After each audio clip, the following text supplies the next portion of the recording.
Welcome to Big Tent USA. My name is Kitty Douglas, and I am president of Big Tent. At Big Tent, we are steadfast in our commitment to defending our democratic values, the Constitution, and the rule of law. Our goal is to empower you with facts and calls to action so you can become a stronger, more effective advocate for our country. We have two action items for you today. Courier, our friends at Courier Newsroom, have an interactive map that will help you see if the Trump administration is planning to purchase a warehouse in your state and turn it into a concentration camp. So please click the link in the chat and make sure that you fight back against any attempts to take over a warehouse and house deportees. And the next mass protest on March 28th is happening in a place near you. So check out the No Kings link. And I hope that you're going to take to the streets on the 28th to protest not only the war in Iran, but also the illegal actions of the Trump administration, which we deal with every single day. I am so thrilled to welcome Nebraska's independent Senate candidate, Dan Osborn, and independent journalist Aaron Parnas to Big Tent. Dan Osborn is a steam fitter and former union leader who gained national attention leading the 77-day Kellogg strike in Omaha in 2021. A U.S. Navy veteran and father of three, Osborn has spent the last 20 years punching a clock as a steam fitter, an industrial worker, industrial engineer, work that he continues to do while campaigning for the Senate. I'm not sure how you sleep, Dan. He is running as an independent candidate focused on economic issues affecting working families. Aaron Parnas, who's returning to Big Tent, is one of the leading voices, Gen Z voices, shaping how news is consumed today. An independent journalist, political commentator, strategist, and attorney, Aaron has quickly become a key figure in the national political conversation, offering sharp insights at the intersection of law, media, and policy. Dan and Aaron, thank you so much for joining Big Tent. And Aaron, I will turn the call over to you. Well, thanks, Kitty. And Dan, it's so great to be here with you today. I really want to give you the opportunity to introduce yourself to folks on this call who may not have heard of you, may not know where you're even running, why you're running. So I'll give you the floor. Well, thank you, Aaron. Thank you, Kitty. And thanks everybody for being on here and having me on here. It's definitely good to be here. But yeah, my name's Dan Osborn. I am running for United States Senate against Republican Pete Ricketts here in the state of Nebraska, the Cornhuskers state, home of, if you didn't know, the invention of Kool-Aid, which a lot of people are drinking these days. It is also home to the Reuben sandwich, Johnny Carson, just to name a few, and definitely one of the greatest women's volleyball teams that the country has ever seen. So we are definitely proud of that here in Nebraska. But yeah, as Kitty mentioned, I ran the strike at Kellogg's. That was really my introduction. That's how I cut my teeth in politics, was on the picket line. It made me realize and look at the world, view it a little bit different. Punching a clock for 20 years and having that same company that I respected turn around and try to take our health care, our cost of living adjustment, and implement a two-tier wage system. So, that I suppose leading up to that was COVID. We were talking about COVID a little bit earlier too, but during that time we were working 7 days a week, 12 hours a day at the factories, and we kept them running at 100% capacity and made them record profits. And then they turned around and tried to take from their workers. So that was certainly my introduction into politics as a union president on a picket line. But in 2024, we started off with just an idea that working people deserve a seat at the table, because I do believe that if you're not at the table, you're on the menu. And less than 2% of our elected officials in both the House and Senate come from, I suppose, the wage earning or working class. I don't like that term working class because we all work, but for lack of a better term, I suppose. And we took that idea across Nebraska. We did 200 public events, and we turned it into getting 47% of the vote in a red state, in a red wave. So we were really proud of that fact. And fast forward to 2026, I asked my family if they wanted to do this again against Pete Ricketts, who's the son of a billionaire, Joe Ricketts, and it was a two-term governor that ran our state like a mob boss, wanted complete control. But I asked my kids if we wanted to do this again, and they said no, absolutely not, we don't, because it's tough on families. But by the end of dinner, we had talked about the issues, and specifically, my 23-year-old daughter said, I don't know that I'm ever going to be a homeowner, Dad. Like we know the average age for a first-time homeowner is 40 years old.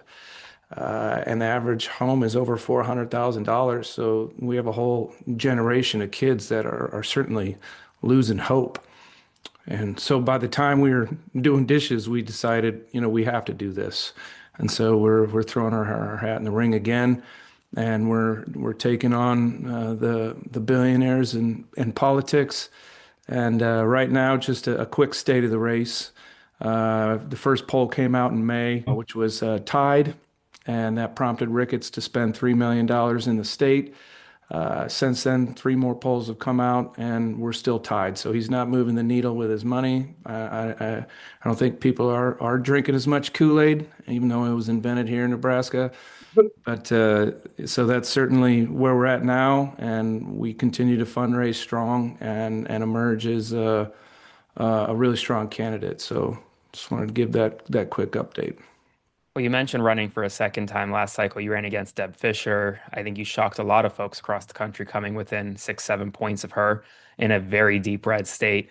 What's different this time around? Why do you think you can actually pull it off now?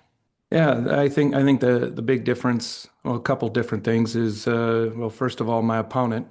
He's again, like I said, the son of a billionaire. People know who he is. The favorabilities in the polls show him at a -9 and me at a +7. So he doesn't really have a ceiling. So he's just going to try to drag me down. And Donald Trump and Harris aren't going to be at the top of the ticket. And Nebraskans are seeing bad policies hurt their pocketbooks and their bottom lines, whether it's in agriculture or manufacturing. People are losing their jobs. Tariff policy is making everything more expensive. We continue to see the consolidation of industries, in particular in Nebraska, agriculture, family farm and ranches.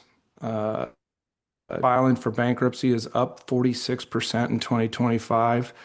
And, our ag industry is in peril right now, and people are frustrated and they're feeling it, and they know and they understand it's from bad policy. So, and then I suppose thirdly is name recognition. We did go through the state with zero name ID at the beginning, and now I think we're close to 90% name recognition. So we're starting from a lot stronger place than we did in 2024 also. I got to ask you, a lot of folks have this question, which is you're running as an independent, not as a Democrat. Why choose to run as an independent? And if you were elected to the Senate, would you caucus with the Democrats? Yeah, that's a good question. I've been a registered independent from the time I could vote, essentially, because I've never seen my world in red or blue or Democrat versus Republican. I grew up in a very conservative household, and I've never understood why I have to accept a set of policy issues and values and reject another set to be a part of a party. So that's why both my wife and I have been independents our whole life. Because politics frustrates me from the outside looking in, which I'm sure it does a lot of people. But caucusing, I think I'm a pretty good baseball player, and the parties are gonna, they play the congressional baseball game every year, and they're gonna have to vie for my attention to see which team I'm going to play with. But ultimately, I it's a government by and for the people. I don't want to have to work for a party boss. I don't want anybody telling me what to do. I want to work for the people in Nebraska the way the framers intended this government to be, by and for the people. So I intend to challenge the system and caucus with the people of Nebraska. Now, what's the current mood of the electorate in Nebraska? And kind of more specifically, how are farmers in your state responding to the economic pressures that's being created by the administration? Yeah, I have a round table of farmers. I farmers in Central City, Grand Island, all around the state. And I was talking to a row crop farmer the other day who's got a silo full of soybeans that are rotting, and there's no market to sell those. And I asked him if the bailout money is going to help him out or save him. And he said no. Well, first of all, we bailed out Argentinian soybean farmers with $20 billion. Ours are getting 12 billion. And he said that that'll help me with my seed and chemicals, which with the war in Iran are skyrocketing prices. So he's going to be even falling shorter since our conversation, and fuel. But it does absolutely nothing for them this year. So they're just out. And that in conjunction with the beef industry, we've seen the consolidation of the meat packers. In particular, Tyson just got sued, and they spent, I think they paid 87 million around that out for price fixing. They're at it again. They closed a plant in Lexington, 3,300 workers. They announced just before Thanksgiving that they don't have a job anymore out of a town of 11,000.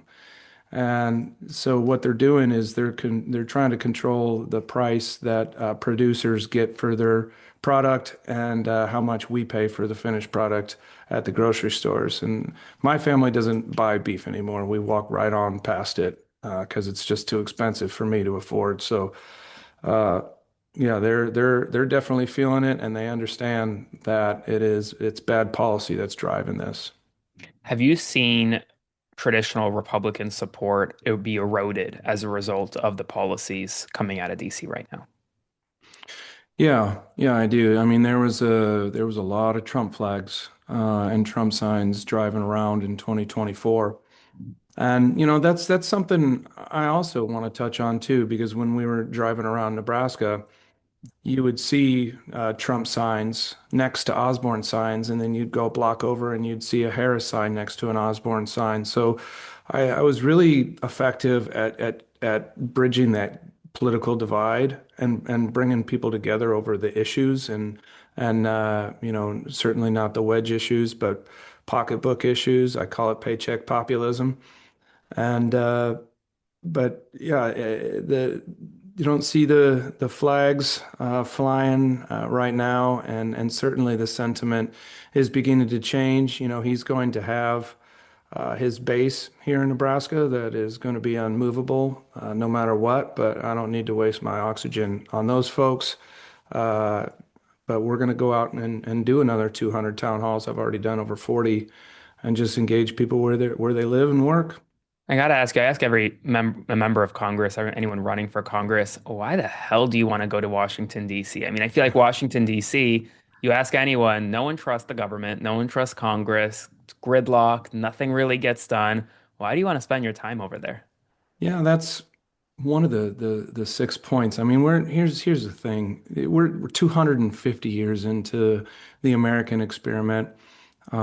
We've had definitely dark blemishes on our history, but our North Star has always been the Constitution of the United States, and I believe in it.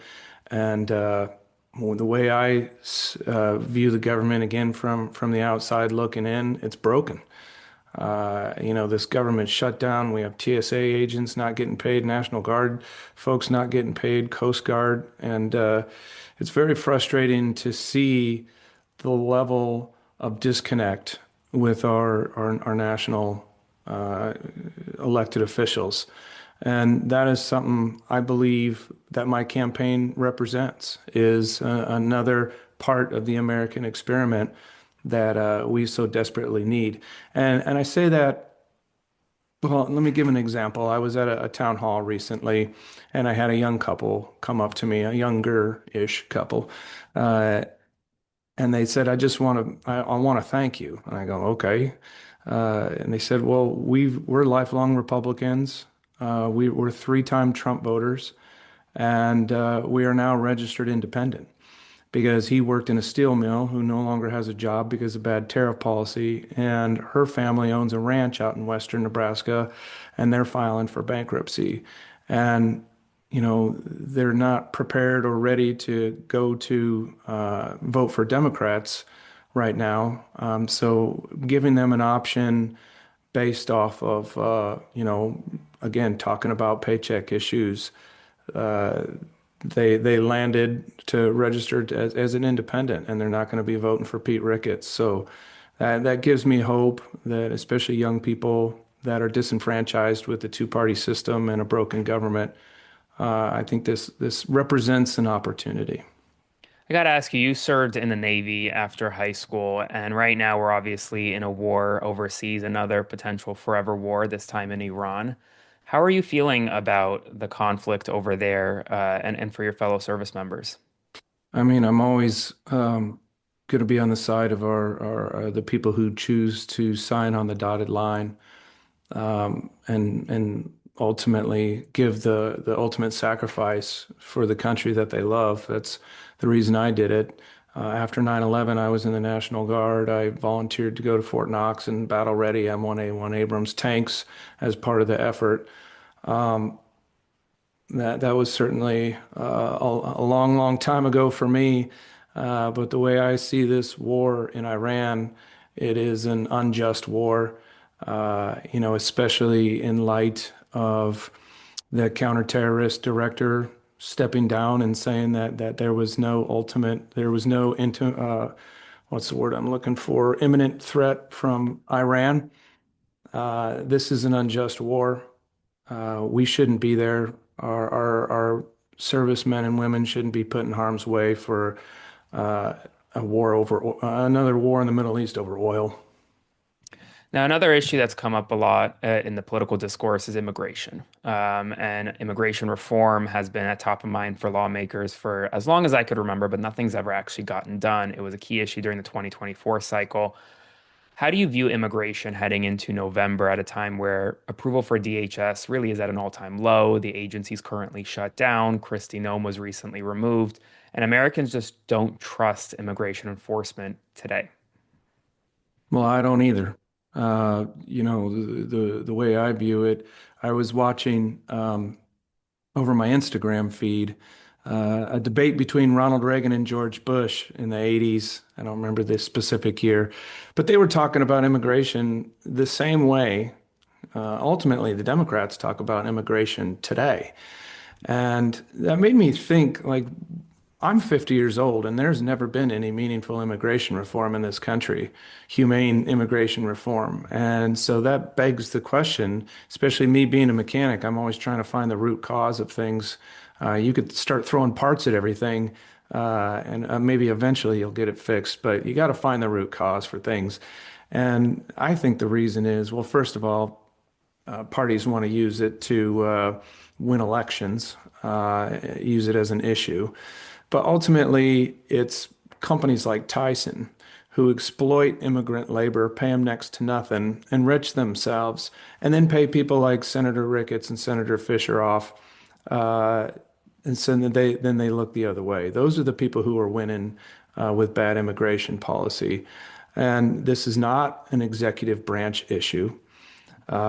This is a Congress issue, and it needs to be addressed. And they need to have the conversations, the real conversations, the hard conversations surrounding this, and find a solution that everybody can live with. Some gives and takes, but ultimately, we need the workers here, and we need to be a beacon of hope in the world, like we always have been, and. Yeah, just allow other people to have the American dream. Sure, it makes a lot of sense. Another issue that a lot of specifically Democratic primary voters are very focused on is money in politics. I think we've seen it across the country, big money being spent in races against challengers for incumbents by a whole host of PACs from crypto to APAC to AI. I mean, you name it, they're spending. Are you taking any PAC money right now in your race? And what's your position on campaign finance reform as it relates to PAC money? Yeah, I don't take corporate money. I've worked for a corporation for 20 years. I'm not going to work for them anymore. I think it was a Rage Against the Machine. I'm not going to work on Maggie's farm no more. I love that reference. But I take the PAC money I take is the bulk, the vast majority of the lion's share comes from organized labor because if I can't relate it back to working families, I'm not going to take their money because I don't want to do their bidding. And this is a part of my stump speech that I say in every single room that I'm in. This is the most important issue of everybody alive in this country right now. I believe this is the number one issue, and here's why. Because we could talk about our climate and the fact that Nebraska's on fire right now due to mild winters, everything being more dry than it used to be. We could talk about our clean air and the Ogallala aquifer levels lowering. I mean, we could talk about all of these issues. But until we fix campaign finance reform, we're going to keep getting elected officials that are on the take, and they're going to do the bidding of the donor type class or the special interests and lobbyists. And that starts with ending Citizens United. Because I know it shouldn't cost $100 million to run for U.S. Senate in Texas, Montana, Florida, Ohio. That's disgusting. And until we fix that, we're going to get people that are going to take big oil money and they're not going to talk about renewable energy. So, yeah, so thanks for that question. I'm passionate about that one. You mentioned organized labor being a big part of your campaign. Obviously, you have a union background. Right now, I feel like for a lot of folks, especially in unions that I've spoken to, they feel like organizing around union rights is difficult. And it's really has been an uphill battle to get fair wages, to get better benefits. How do you see that fight materializing this year? And what would you do in the Senate to ensure that things like, for example, the PRO Act and union bills kind of actually do get across the finish line? Yeah. Well, I'm trying to mobilize rank and file members to go and door knock. And here's the thing too about union laborers, you have private sector, then you have public sector. Public sector union folks like AFSCME or teachers, nurses, some rail unions, they're afraid that they're going to lose their job if they engage politically. And I know like government workers too, you have the Hatch Act and they have to be careful around the laws, but what they do on their own time is their own time, but they're afraid to do anything, whether it's a Facebook post or even talk about politics because especially right now with their contracts being eliminated, they're afraid they're going to lose their job. That's to me is absolutely ridiculous. But what I would do is if I get elected as an independent in the state of Nebraska, I don't want to sound like I'm tooting my own horn or anything, but I think I will get a lot of media coverage. I will instantaneously probably be one of the most popular politicians in the country for a moment, and I certainly would use my voice to put pressure on other legislatures to do the right thing and get behind, working families and issues like the PRO Act and reestablishing the NLRB, things like that. I do got to ask you, when you get to the Senate, if you win, you're going to be coming into either a potential 50-50 Senate or one, I mean, that one vote either way could really change things. You're going to have to work across the aisle because right now we do have the filibuster in place to get anything done. How do you work with Republicans and Democrats to make sure things actually get across the finish line? Yeah, I want to preface that question that if I would have beat Deb Fisher in 2024, the big beautiful bill would have never passed because it was a tiebreaker by J.D. Vance. So that's how important our elections can be. And you're right. And there's a world that exists that the Senate could be a razor thin margin for either side. But ultimately, I come from a conservative state. Even union rank and file members fall right in line with the same demographics of the state, which is about 50% Republican. And, I talk to conservative people every day when I'm out door knocking. If I see a Trump flag or a Trump sign, I say, stop the car, let's go knock on the door and let's talk to them. because I feel like that's one of the things that we're not doing is talking to each other, and that's a huge problem. Uh, I don't try to pretend that I know the trials and tribulations of everybody that I meet and the struggles that they've had in their life and where they come from. I give everybody that I meet a certain level of grace, and that's the way I approach every conversation. So when I'm in the Senate, I'll be doing a lot of door knocking and on both sides of the aisle. I do got to ask you, a lot of folks maybe on the left see the independent next to your name and hear that you may not always caucus with Dems on every issue, and they get concerned. And they say, well, why should I vote for Dan Osborn? Because he's not a Democrat. He's not running as a Democrat. He's not going to caucus 100% with us. What do you say to those folks? Well, I say, you don't. I don't think you need to talk to me for very long on the issues and where I'm going to stand. If you're looking, and the name of this is Big Tent, but if you're looking for somebody that you're going to agree with 100% of the time, all the time, uh, I don't know what to tell you on that one. I mean, that's pretty difficult to find. But I would think on most issues, I can find commonality with all kinds of people on whether we agree. And I think whether I'm knocking on the Trump supporters' door or the Harris sign's door, we usually agree on 90% of the stuff. And it's finding those things that we agree on and as a starting point instead of arguing about the things that we don't, because usually on the things that we don't, it's going to be very difficult to change minds. So I focus on the things we do agree upon. So I think that's what people need to know about me. Now, what do you say to someone who's in, say, Omaha right now and wants to support your campaign, wants to volunteer for you, maybe is a blue dot in a red state? What do you say to them? What can they do?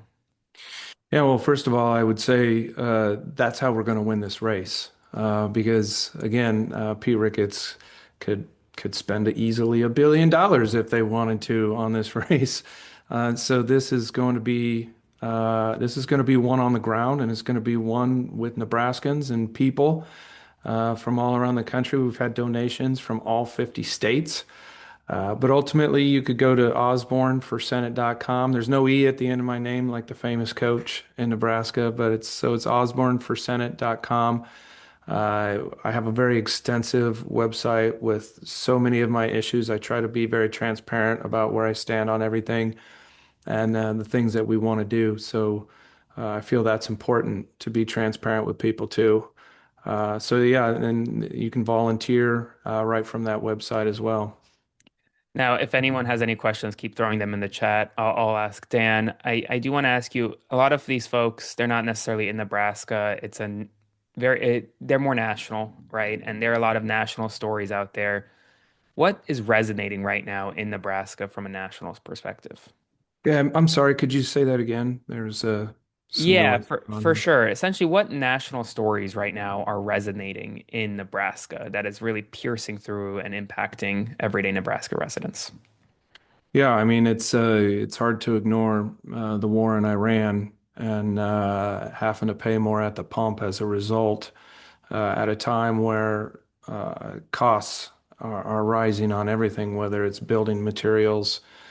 I mean, shoot, I work in an industry where if you buy a water heater for your home right now, it's $600 more than it was even just a few months ago. So costs are high for everything. It's hurting people, but definitely the war in Iran is sucking up all the oxygen right now, as well as the Israel-American attack on Iran. So uh, that one's in the forefront right now for every with all his Truth Social posts and everything else. So it's yeah, I would say right now it's the war and its costs. Elsa in the chat wants to know about your position on healthcare, specifically Medicare for all, and just generally what your plan would be to lower healthcare costs in the United States if you were in the Senate. Yeah, I think it starts with breaking up monopolies. I think antitrust laws, uh, cutting out the middleman. And I think the some of the most powerful lobbyists on Capitol Hill are insurance lobbyists. And the CEOs certainly reap the lion's share. Uh, People shouldn't profit off of other people being sick. And I talk to people every day and we have to talk about elderly care too, and nursing homes in that conversation as well, and getting private equity out of owning nursing homes and having it all for profit. It shouldn't cost $14,000 a week. It's absolutely insane how much it costs to have our parents in homes and grandparents. But yeah, so I think going after breaking up I think there's three major healthcare companies that control everything, and really going after that pretty strong. But I'm always open to. I'm always researching how other countries do it, and from what I understand, there's 33, and I hate this word too, but for a lack of a better term, first world countries that all have some sort of socialized medicine. And we do too, actually, and we have a very successful model of socialized medicine in the veterans healthcare, which they are currently trying to privatize, and they are really damaging healthcare for veterans right now. But yeah, I'm all about always learning a better way to do it, because right now it is certainly too expensive, healthcare costs, and I also don't believe it should be tied to your employment either. Another question is, are there any leaders, current or former, who inspire you on this run for Senate? Yeah, I've been spending a lot of time with John Tester in Montana lately. He's been a pretty good inspiration for me. But if you go back in history, I love the Teddy Roosevelts uh, and the Woodrow Wilsons, who at the turn of the century championed antitrust and anti-monopoly laws to help break up the meat packers and give working people a fair shake. Francesco in the comment section brings up an important point. How have you and your team identified voters who did not vote in 2024? And are you going to be targeting folks who may not have come out last cycle? How do you do that? That's a great question. And just to put some numbers behind it, there's 1.2 million registered voters in Nebraska. I think when I was in New York City last, there was more people in just one borough than there are in my entire state. But in just over 900,000 voted in a presidential year, which is a pretty decent numbers nationwide. But that leaves around 300,000, and I'm rounding, of course, 300,000 that didn't vote. And I lost by 56 votes. Uh, so identifying these folks is certainly really important, and we're working hard to do that. Uh, it's very difficult to do that, but what I think we are focusing on most right now is the youth vote. Mm. Uh, I am getting out to college campuses. We have a tailgate at the Nebraska Husker football games, and I go hang out in the student section before the games and talk to young people, and then we're going through state colleges, Chadron State, Peru State, all kinds of different Midlands College and Fremont, all throughout the state, and engaging young people because those are the ones that are disenfranchised, and making sure they know how to register to vote, getting them registered to vote, and talking to them about politics. Because again, they do have this sense of financial nihilism and going into the workforce, that they're going to have to be going in here pretty soon and being able to afford life. And they're very aware too, this younger generation, that this is one of the first generations, or the first generation, that collectively aren't going to do as well as their parents.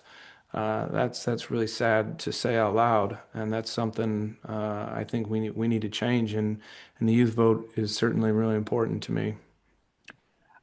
Jennifer says she's from Omaha, and she says that Google is trying to build a data center right now that would require as much energy as the entire city of Lincoln. Are you concerned at all with just the growing rise in data centers popping up across the country? And will you support legislation to put up guardrails to ensure that these data centers don't essentially balloon energy costs for all Americans? Yes, yes, yes, triple yes. I drive around between Omaha and Lincoln. Man, it's like data centers. It's almost like they get brought in by helicopter overnight, and these things are massive. They have like 9 cooling towers. They're coming to Nebraska because the land here is a lot cheaper than it is other places, and we have the resource of Ogallala Aquifer. They need a lot of resources for cooling, and they do take up a tremendous amount of energy. Our energy prices are going up here. We have a public power, so our power is traditionally cheaper here in Nebraska because of that than around the country. Other people that don't have public power, uh, but it's very concerning. And these companies are they make billions and billions of dollars in profit. They should be providing their own power. They can afford it. We shouldn't have to pay for it just so we can do a chat GPT search on how to properly send an email. Uh, so it's a little ridiculous. That's fair. Well, Dan, this was a great conversation. Thank you so much. And I'm going to throw it back to Kitty to finish us off. Thank you so much, Dan and Aaron. Really appreciate it. And I just want to just give you the opportunity, Dan, any last words that you want us to know about, what's happening in Nebraska, your campaign, your family, how everyone's doing, how you're able to stay awake and do everything that you're doing. Do you drink a lot of coffee? Any last words for us? Yeah, I get by on hot dogs and beer for now, but no, I did want to bring attention to issue that Nebraska is facing right now. Out in western Nebraska, we've had it's actually bigger than the size of Rhode Island. We've had over 8,000 acres burned in western Nebraska, and so there's a lot of cattle ranchers who have lost cattle. There's been one death, but there's over 80 fire departments fighting this fire in windy, dry conditions, and a lot of people have lost their homes. And it doesn't seem to be getting a whole lot of national attention. I'm not sure why. Well, I think Iran's sucking up all the oxygen on that national media, but it's certainly concerning to me, and I just wanted to bring some awareness to that issue. So if you can find any type of means that you have to help people out there, I definitely want to be highlighting that. That's a really important point. We can follow up with your team and see if there's like a GoFundMe or the Red Cross has moved in, or we'll make sure we send out some links for people where they can support the people of Nebraska. So thanks for letting us know that, Dan. Yeah, thank And you. and good luck. We will be following your candidacy, and we're really excited that you got to come to Big Tent and share your story and why you're doing what you're doing. We so appreciate you stepping into the void and, as Aaron said, wanting to run for the Senate. It's an act of courage, and we really appreciate it. And Aaron, thank you so much again. Good luck with everything. Thanks for coming to Big Tent, Yeah. everybody. Thank you for joining us, and hope to see you soon. Next week, we have Jim Himes and Miles Taylor talking about the war in Iran, and we hope you'll join us then. And good luck, Dan and Aaron. Thank you guys. Take care, everyone. Thank you. Okay, bye, everybody.